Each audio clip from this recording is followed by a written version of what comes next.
এখন দেখবেন ব্যবসা বাণিজ্য ও অর্থনীতি নিয়ে অনুষ্ঠান বিজনেস ইন বাংলাদেশ। পরিচালনা মোহাম্মদ এমারাত হোসেন সোহাগ।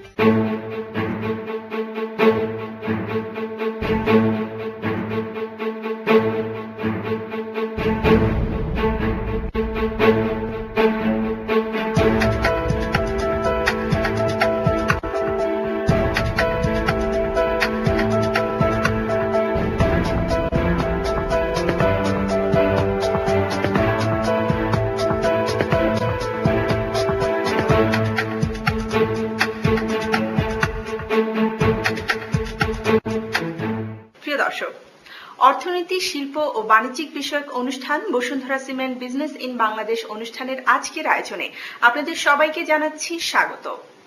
যথারীতি প্রতিবারের মতো এবারও আমাদের আয়োজনটি সাজানো হয়েছে শিল্প, বাণিজ্য এবং অর্থনীতির বিভিন্ন বিষয় নিয়ে। চলুন আজকের পর্বে আমরা দেখে নিই কোন কোন বিষয়গুলোকে তুলে ধরা হয়েছে। ইসলামী ব্যাংক আমার ব্যাংক এই স্লোগানকে সামনে রেখে 1983 সালে বাণিজ্যিকভাবে ইসলামী ব্যাংক বাংলাদেশ লিমিটেড তাদের যাত্রা শুরু করে। দেখুন এই নিয়ে একটি বিশেষ প্রতিবেদন। ইসলামী ব্যাংক বাংলাদেশ লিমিটেড 1983 সাল থেকে প্রচলিত ব্যাংকিং ধারার মধ্যে ইসলামী ব্যাংকিং ধারার প্রবর্তক হিসেবে শরিয়া মোতাবেক পরিচালিত হচ্ছে। ব্যাংকটি অতি দ্রুত জনগণের হৃদয়ে স্থান করে নিয়েছে। বাণিজ্যিক ব্যাংক হিসেবে দেশে শিল্প উন্নয়নে অগ্রণী ভূমিকা পালন করে আসছে। ইসলামী ব্যাংক 4টি কর্পোরেট শাখার মাধ্যমে ব্যাপক বিনিয়োগ প্রদান করে দেশকে এগিয়ে নিয়েছে অনেক দূর। বিশ্বে তথ্য প্রযুক্তির উন্নয়নের সাথে সাথে ইসলামী ব্যাংক নিজেদেরকে সম্পৃক্ত করেছে। এই তথ্য প্রযুক্তির ব্যবহার করে নিজস্ব সফটওয়্যারের মাধ্যমে ইসলামী ব্যাংক অতি দ্রুত 304টি শাখায় অনলাইন ব্যাংকিং চালু করেছে। শুধু তাই নয়, ইসলামী ব্যাংক বাংলাদেশ লিমিটেড সমগ্র দেশে 493টি বুথের মাধ্যমে গ্রাহকদের সুযোগ সুবিধা দিচ্ছেন। যেহেতু আমি চাকরিজীবী, সেহেতু আমার পক্ষে সবসময় সম্ভব হয় না ব্যাংকে গিয়ে লেনদেন করার। যেহেতু আমার কাছে এখন এটিএম কার্ড আছে, সেহেতু এখন আমি এটিএম কার্ড দিয়ে ব্যাংকে না গিয়েও আমি টাকা উত্তোলন করতে পারি এবং এটিএম কার্ড দিয়ে বিভিন্ন শপিং মল অথবা ফ্যাশন হাউস যেগুলো আছে সেগুলো থেকে আমি পারচেজ করতে পারি। আর সবচেয়ে বড় সুবিধা হচ্ছে এটিএম কার্ড দিয়ে আমি যে কোনো জায়গায় বাংলাদেশে যে কোনো স্থানে আমার যখন টাকা প্রয়োজন তখনই টাকা তুলতে পারছি। তথ্য প্রযুক্তির কারণেই এটা সম্ভব হচ্ছে। মোট কথায় তথ্য প্রযুক্তির ব্যবহার করার ফলেই ইসলামী ব্যাংক বাংলাদেশ লিমিটেডে ঘটে গেছে এক নীরব বিপ্লব।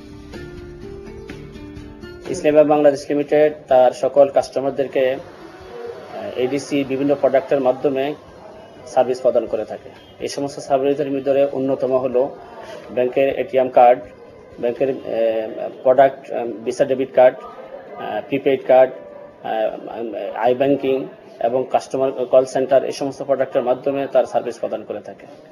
এই সমস্ত সার্ভিসের প্রদান করার ক্ষেত্রে এটিএম কার্ড ডিপার্টমেন্ট এবং এডিসি ডিভিশন তার 24 আওয়ার্স সেবার মাধ্যমে সকল সার্ভিসকে এনশিওর করে থাকে। তথ্য প্রযুক্তির সাথে সাথে ইসলামী ব্যাংক তথ্য প্রযুক্তির ক্ষেত্রে ব্যাপক এগিয়ে গেছে। তার নিজস্ব সফটওয়্যার আছে এবং তার বিভিন্ন প্রোডাক্টের মাধ্যমে কাস্টমারদেরকে সার্ভিস প্রদান করে থাকে। এখানে উল্লেখ করা যেতে পারে যে ইসলামী ব্যাংকের 493টি এটিএম বুথ সমগ্র বাংলাদেশে আছে।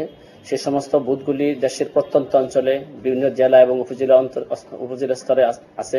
এই সমস্ত বুথের মাধ্যমে ব্যাংক তার নিজস্ব কাস্টমারদেরকে সার্ভিস প্রদান করে থাকে এবং অন্যান্য বাংলাদেশের সকল তফসিলভুক্ত ব্যাংকের কাস্টমারদেরকে সার্ভিস প্রদান করে থাকে। ইসলামী ব্যাংক গ্রাহকদের যে কোনো অভিযোগ গ্রহণ করার জন্য যে কোনো স্থান থেকে তাৎক্ষণিক সেবা পেতে পারেন ইসলামী ব্যাংক কল সেন্টার থেকে, যা 24 ঘন্টা গ্রাহকদের জন্য খোলা থাকে। কোনো ব্যাংকিং এর মাধ্যমে অ্যাকাউন্টের হিসাব ও অর্থ স্থানান্তর, স্টেটমেন্ট, মোবাইল রিচার্জ করা যায়। এছাড়াও কাস্টমার কেয়ারের প্রতিনিধিদের মাধ্যমে যে সকল সেবা গ্রাহকরা পেয়ে থাকেন এর মধ্যে রয়েছে চেক বই, স্টপ পেমেন্ট, 7 দিনের নোটিশ, রেজিস্ট্রেশন টু অ্যাকাউন্ট, মুনাফার হার সম্পর্কিত তথ্য, বৈদেশিক বিনিময় সংক্রান্ত তথ্য, SMS banking, I banking, mobile banking, বৈদেশিক রেমিটেন্স তথ্য, ATM card, credit card, remittance card, তথ্য ও সেবা, ব্যাংকে নিয়োগ, এইচআরডি সংক্রান্ত তথ্য অনুসন্ধান। ইসলামী ব্যাংক বাংলাদেশ লিমিটেডের হেড অফিস কমপ্লেক্স কর্পোরেট শাখা চলতি বছরের অর্থবার্ষিকীতে এ যাবৎকালের মধ্যে সর্বোচ্চ মুনাফা অর্জন করেছে, যার মুনাফার পরিমাণ টাকায় 84 কোটি টাকা। আমাদের ব্যাংকের 304টি শাখার মধ্যে 4টি শাখা হচ্ছে কর্পোরেট ব্রাঞ্চগুলোর মধ্যে আমরা এবং কর্পোরেট ব্রাঞ্চগুলো বড় ব্যবসা করে এই হিসেবে আমরা বাংলাদেশে সবচেয়ে বেশি মুনাফা অর্জন করেছি।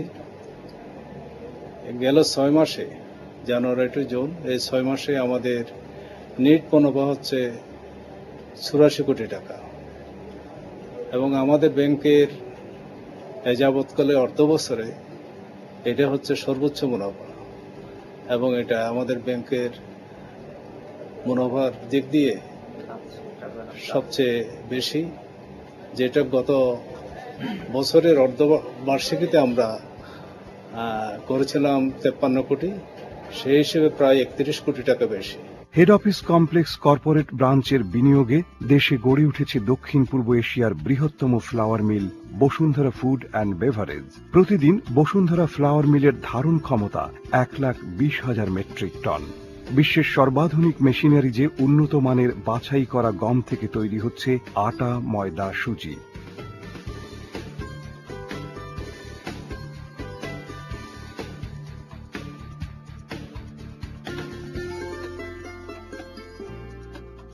এই মিলে কর্মসংস্থান হয়েছে প্রায় 300 জনের।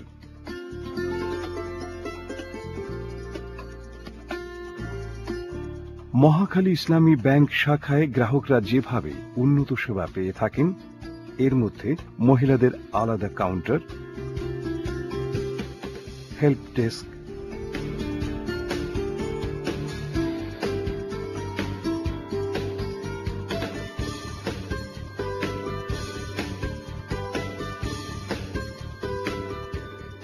সবকিছুই চোখে পড়ার মতো। জনগণ হাজার হাজার বছর থেকে যে ধরনের অর্থনৈতিক লেনদেনের সাথে জড়িত, ইসলামী ব্যাংক কিন্তু সেই ধারার লেনদেনটাকে পুনঃপ্রতিষ্ঠিত করেছে। আমাদের ব্যাংকিং ধারার মধ্যে যে কাজগুলো করা হয় সেটা হলো টাকার বেচা কেনা। টাকা কম দামে জনগণের কাছ থেকে কিনে আবার কিছু সংখ্যক মানুষের কাছে বেশি দামে সেই টাকাটা বিক্রি করা, এটা হলো যেটাকে আমরা কনভেনশনাল ব্যাংকিং বলি, সুদভিত্তিক ব্যাংকিং বলি, সেই ব্যাংকিং এর মধ্যে এটা করা হয়। এটা জনগণের মূল ধারা নয়। জনগণ কিন্তু তাদের ব্যক্তিগত দৈনন্দিন জীবনে যে কার্যক্রম সেগুলো কিন্তু টাকার বেচা কেনার মাধ্যমে সম্পাদন করেন না। তারা চাল, ডাল, তেল, নুন কিনেন, তাদের নিত্য ব্যবহার্য জিনিসপত্র কিনেন, তারা শিল্প কারখানা গড়ে তোলেন, সেখানে তারা শিল্পের জন্য মেশিন কিনেন, তারা বাড়ি বানান, বাড়ি ভাড়া দেন, কিংবা নিজেরা ভাড়াটি হিসেবে বাস করেন, যানবাহন ব্যবহার করেন, সেখানেও তাদের সম্পর্ক, গাড়িতে চললে তারা ভাড়া দিয়ে থাকেন। এই যে স্বাভাবিক লেনদেন, এই লেনদেনটাকে আমরা দৈনন্দিন জীবনে মানুষের যেটা দেখি, শুধু বাংলাদেশে নয়, সারা দুনিয়ার সকল মানুষ যে ধরনের অর্থনৈতিক লেনদেন ব্যক্তি জীবনে করেন, সেই লেনদেনটাকে আমরা ব্যাংকিং কার্যক্রমের মধ্যে নিয়ে এসেছি। আর প্রচলিত ধারার ব্যাংকিং এর মধ্যে যেই কার্যক্রম আছে সেটাকে কিন্তু কৃত্রিম বলেছেন Aristotle.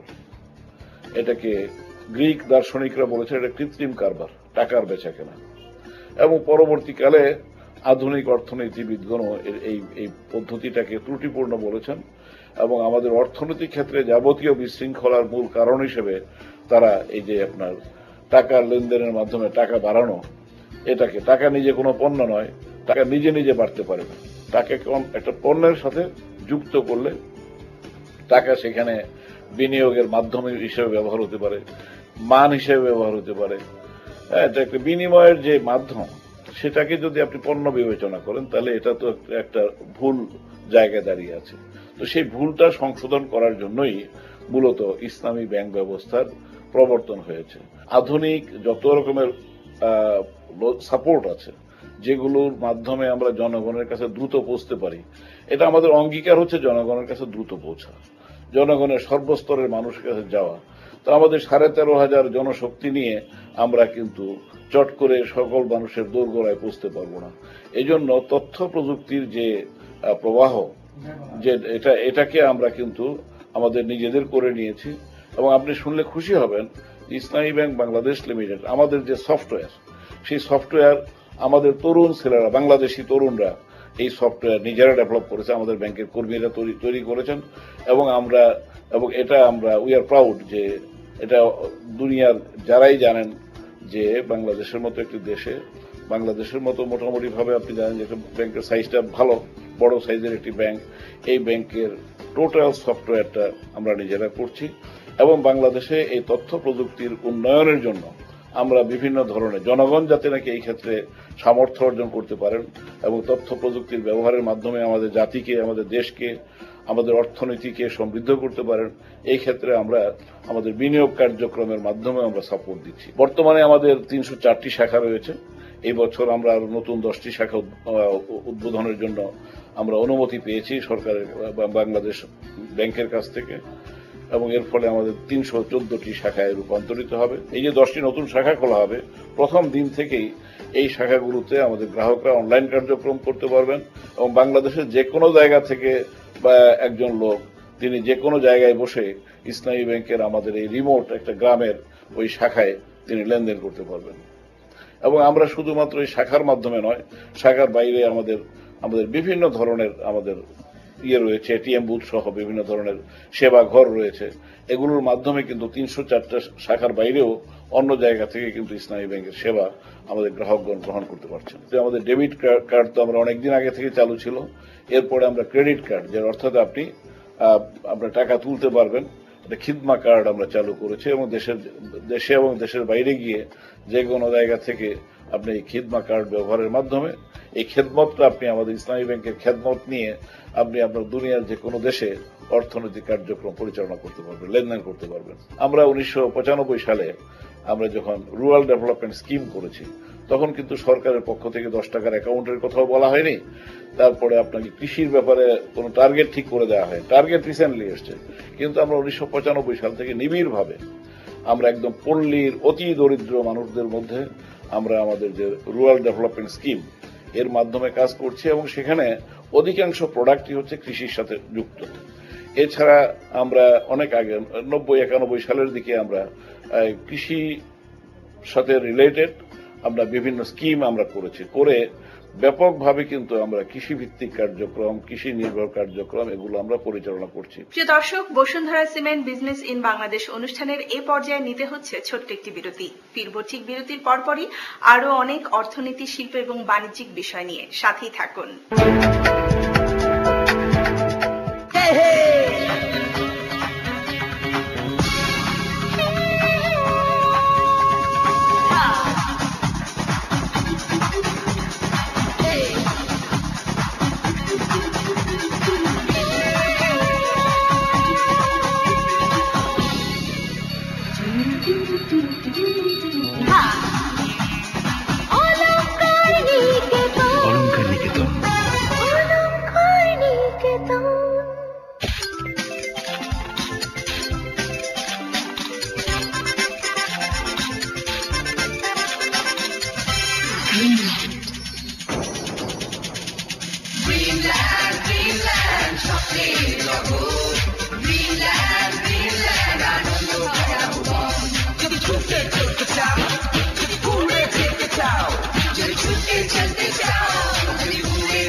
Dreamland Golapganj Sylhet.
Dreamland Golapganj Sylhet.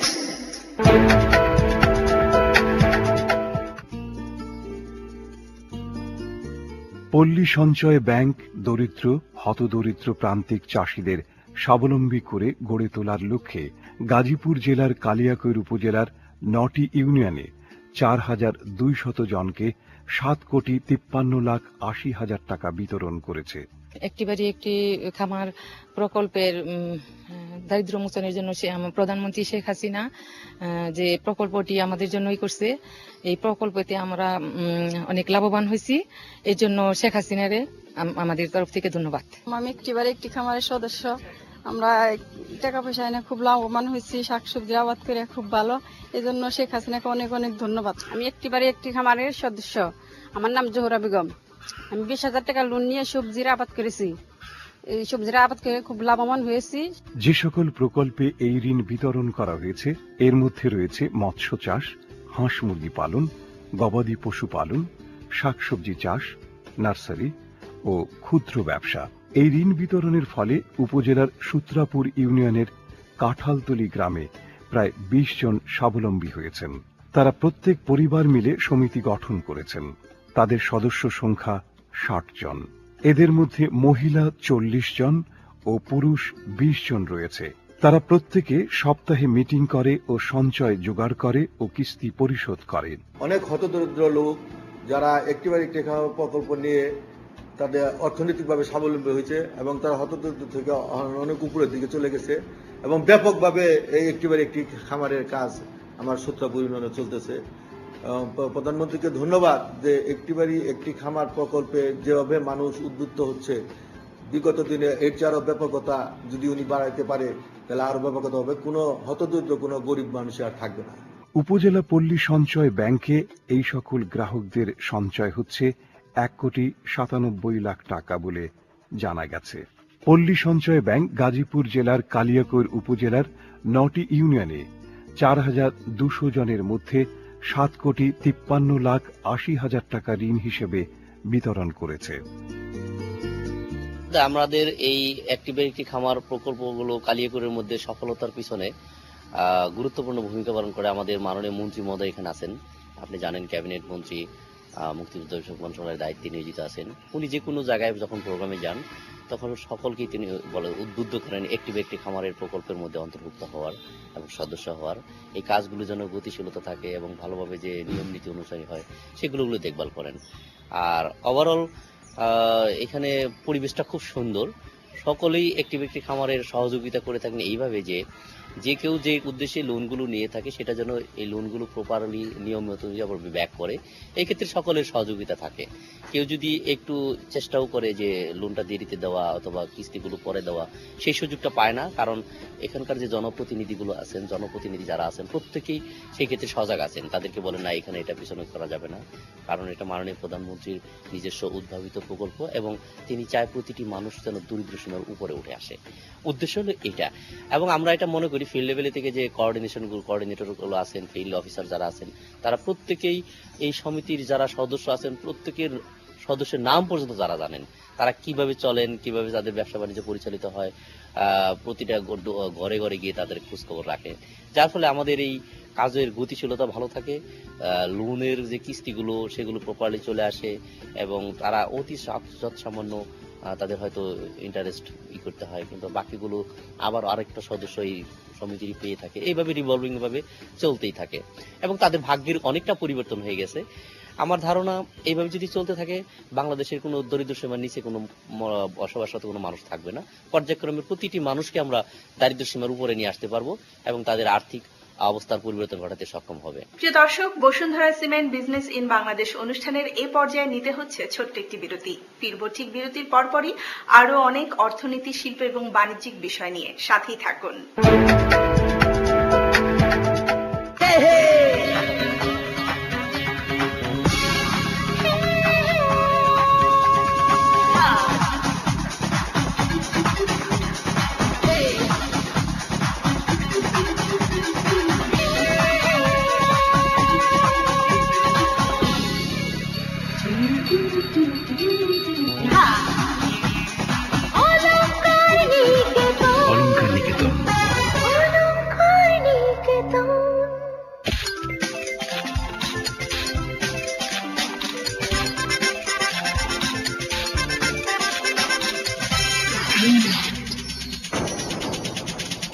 Dreamland, Dreamland, স্বপ্নের জগৎ। Dreamland, Dreamland, আনন্দ ভরা ভুবন। যদি ছুটে চলতে চাও, যদি উড়ে যেতে চাও, যদি ছুটে চলতে চাও, যদি উড়ে যেতে চাও, Dreamland-এ জলদি ঘুরে যাও। যদি মজা পেতে চাও, যদি দুঃখ ভুলতে চাও, যদি মজা পেতে চাও, যদি দুঃখ ভুলতে চাও, স্বপ্নের জগতে যদি ছুটে যাও, Dreamland-এ জলদি চলে যাও, Dreamland-এ জলদি চলে যাও। Dreamland Golapganj Sylhet.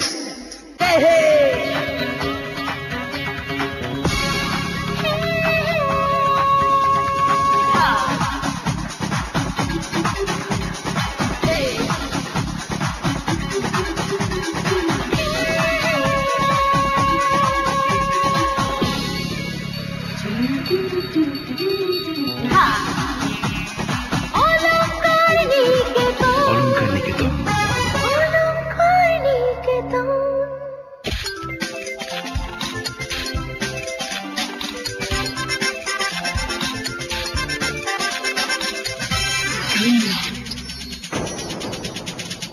Dreamland, Dreamland, স্বপ্নের জগৎ। Dreamland, Dreamland, আনন্দ ভরা ভুবন। যদি ছুটে চলতে চাও, যদি উড়ে যেতে চাও, যদি ছুটে চলতে চাও, যদি উড়ে যেতে চাও, Dreamland-এ জলদি ঘুরে যাও। যদি মজা পেতে চাও, যদি দুঃখ ভুলতে চাও, যদি মজা পেতে চাও, যদি দুঃখ ভুলতে চাও, স্বপ্নের জগতে যদি ছুটে যাও, Dreamland-এ জলদি চলে যাও, Dreamland-এ জলদি চলে যাও।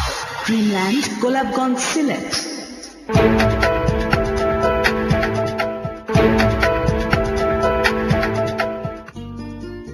গরু গৃহপালিত পশুদের মধ্যে অন্যতম।